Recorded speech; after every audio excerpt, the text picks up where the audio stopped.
ప్రభువైన యేసు మరియు ఆయన శిష్యులు నాయిను అనే ఊరికి వెళుచున్నప్పుడు అప్పటికే చనిపోయి సమాధి చేయడానికి తీసుకుని వెళుతున్నటువంటి విధవరాలి కుమారుని దేహాన్ని ఆయన చూశారు.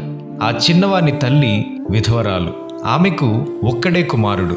అటువంటి పరిస్థితిలో ఆమె తీవ్ర దుఃఖముతో తనకున్నటువంటి ఒక్క ఆధారం కూడా లేకుండా పోయిందే అనే బాధతో వెళ్ళుచున్నప్పుడు ప్రభువైన యేసు దయనీయమైన స్థితిలో ఉన్నటువంటి ఆమెను చూశారు.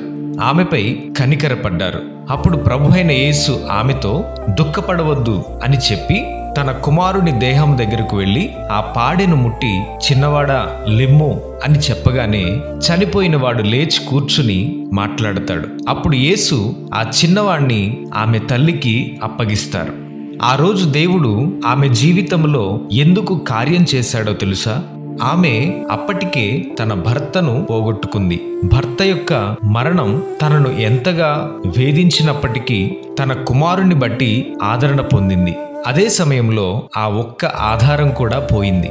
కుమారుడు కూడా చనిపోయాడు. ఇంకా నేను ఎవరి కోసం బ్రతకాలి? నాకున్న ఒక్క ఆధారం కూడా పోయింది అని పుట్టెడు దుఃఖములో నిస్సహాయ స్థితిలో ఉన్న ఆమె స్థితిని దేవుడు చూశాడు. ఆమెను కనికరించాడు. ఆమె జీవితంలో కోల్పోయిన దానిని తిరిగి ఇచ్చాడు. ఆమె కన్నీటిని తుడిచి సంతోషాన్ని అనుగ్రహించాడు.